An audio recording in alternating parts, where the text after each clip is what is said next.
pessoal, tudo bem? Eu sou a professora Andara e estou aqui em mais uma videoaula da TV Múltiplos, né? Professora de Biologia, professora de Ciências, procurando entrar em contato com vocês e levar um pouquinho da sala de aula para casa de todo mundo. Hoje a gente vai falar um pouquinho sobre o sistema endócrino. Nossa, que nome diferente, endócrino, da onde veio isso? Bem, o sistema endócrino é aquele relacionado aos hormônios da gente. Quando você fala em hormônio, você já logo fica curioso para saber sobre o que a professora vai falar. Hoje a gente vai fazer uma pequena revisão sobre esse sistema. Bem, o sistema endócrino, ele é formado por glândulas endócrinas espalhadas pelo nosso corpo todo. Essa glândula, ela é responsável por produzir substâncias químicas que são os hormônios. A função dos hormônios é controlar o nosso metabolismo. O metabolismo são todas as reações que acontecem no meu corpo. Então, por exemplo, se eu estou na rua e um cachorro começa a correr atrás de mim, o meu coração começa a acelerar, eu começo a respirar mais rápido, a correr muito. E por que tudo isso acontece? Por causa de um hormônio chamado adrenalina, que é o hormônio da luta e da fuga. Então, junto com o sistema nervoso, esse sistema vai ajudar a controlar todo o nosso corpo, né? E as glândulas endócrinas, elas estão nessa parte inteira do meu corpo. Eu tenho a glândula hipófise, que está aqui na área do encéfalo, a tireoide. Acredito que vocês já ouviram falar, fulano tem hipotireoidismo, tem que tomar remédio para sempre para cuidar da tireoide dele. A gente tem as suprarrenais, que são as glândulas que produzem, né, a adrenalina, o timo, o pâncreas e as glândulas sexuais também, que são diferentes nos homens e nas mulheres. O que acontece? Como que é então a ação hormonal?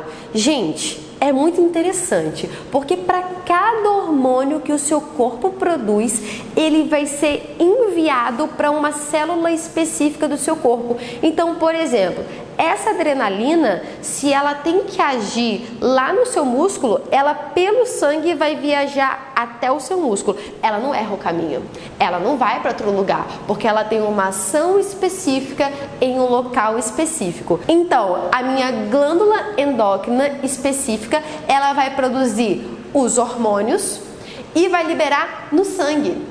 É através do sangue, dos vasos sanguíneos que vocês conseguem ver, né, no braço aqui, que vocês conseguem, que esse hormônio vai ser levado até a sua célula alvo. Tranquilo? Glândula endócrina produz os hormônios que viajam através do sangue para chegar na célula alvo e exercer a sua função, tá? E agora, bem rapidinho, eu vou falar com vocês sobre alguns hormônios relacionados às glândulas sexuais. Bem, nos homens e nas mulheres, a gente tem glândulas endócrinas sexuais diferentes. Nos meninos, a gente vai ter, no caso, o testículo, que vai produzir o hormônio masculino testosterona, e nas meninas, a gente tem os ovários, que vai produzir os hormônios progesterona e estrogênio, que são os hormônios femininos.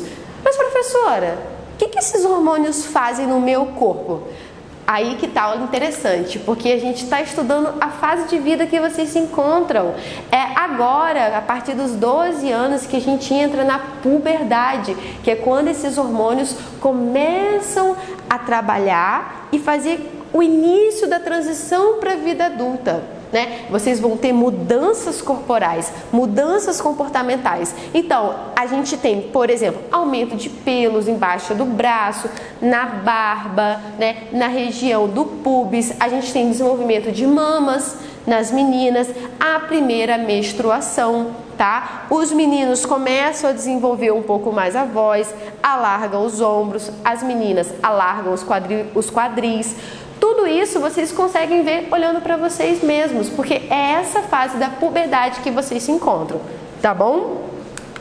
E aí, para fechar um pouquinho a nossa aula, como eu estou falando de puberdade, não posso falar de transição corporal, no caso das meninas, sem falar de menstruação. A menstruação nas meninas, ela vai marcar aí o início da puberdade, o início a fase adulta, né, ali a partir dos 11, 12 anos, varia de menina para menina, e toda a primeira menstruação se chama menarca, que é aquela que todo mundo toma susto quando acontece. A menstruação ela é muito importante, ela é controlada por 4 hormônios diferentes: progesterona, estrogênio, hormônio folículo estimulante e o hormônio luteinizante. Para agora, nesse momento, não precisa saber o nome desses hormônios. O que eu quero que vocês entendam? Que o ciclo menstrual ele é complexo. Ele vai durar 28 dias e ele é dividido em algumas fases.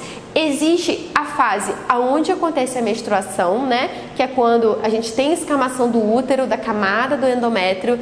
A gente tem a fase onde a gente não menstrua, que conta como ciclo menstrual também, que é onde eu vou ter a minha fase da ovulação, que é aquela específica onde a mulher engravida, e eu tenho uma fase onde não tem nem a menstruação e nem a ovulação. Se não acontece fecundação, nesses dias aqui, o útero ele vai se preparando para jogar para fora a menstruação. Caso haja fecundação, o útero começa a se preparar para receber aquele embrião e desenvolver aquele neném no útero da mãe, tá? Então, para fechar a nossa aula, eu vou só explicar como é que funciona o ciclo menstrual. Atenção, sabe aquele negócio assim, parece fácil, mas é difícil? Nesse caso, assim, é o contrário. Então, eu quero que vocês prestem muita atenção no que eu vou falar. Todo mundo tem que saber, inclusive os meninos, tá bom? Então, o que acontece? O ciclo menstrual, ele, em média, dura 28 dias. Vai variar de menina para menina, mas essa é o mais frequente, né? 28 dias. Então, o primeiro dia que você menstrua, a gente conta como o primeiro dia do ciclo menstrual. Show! Começa a descer a menstruação. A partir dali a gente começa a contar. Menstruei aqui no dia 2, né? Então esse é o primeiro dia. E aí o que é importante da gente saber? Ah, professora, minha mãe, ela quer ter um neném e ela quer saber qual é o dia que ela pode ter a maior chance de engravidar. E aí o que acontece? A partir do primeiro dia, a gente conta 14 dias. Então aqui, dia 2, 1, 2, 3, 4, 5, 6, 7, 8, 9, 10, 11, 12, 13, 14. Então aqui, nesse dia, vai ser exatamente o tempo necessário para o ovário liberar uma célula chamada óvulo. Esse dia aqui, se acontece o encontro do espermatozoide com o óvulo, provavelmente a menina vai engravidar. E 2 dias antes, mais ou menos 3 a 2 dias antes e depois ao dia da ovulação, a gente vai chamar de período fértil. Por quê? Se o espermatozoide 3 dias antes está lá no útero da mulher, na hora que o óvulo é liberado, ele ainda pode encontrar com ele. E depois também. Se existe, né, o encontro do espermatozoide, um dia depois o óvulo ainda está lá quietinho. Então o que acontece? O espermatozoide encontra com o óvulo e aí acontece a fecundação. Então é tudo tão perfeito que existe uma data certa para o ser humano se reproduzir, né? Para a gente continuar procriando e perpetuando a nossa espécie. Bem, eu espero que vocês tenham entendido um pouquinho sobre isso. Qualquer dúvida, a professora está aí para falar com vocês, é só entrar em contato. Um beijo!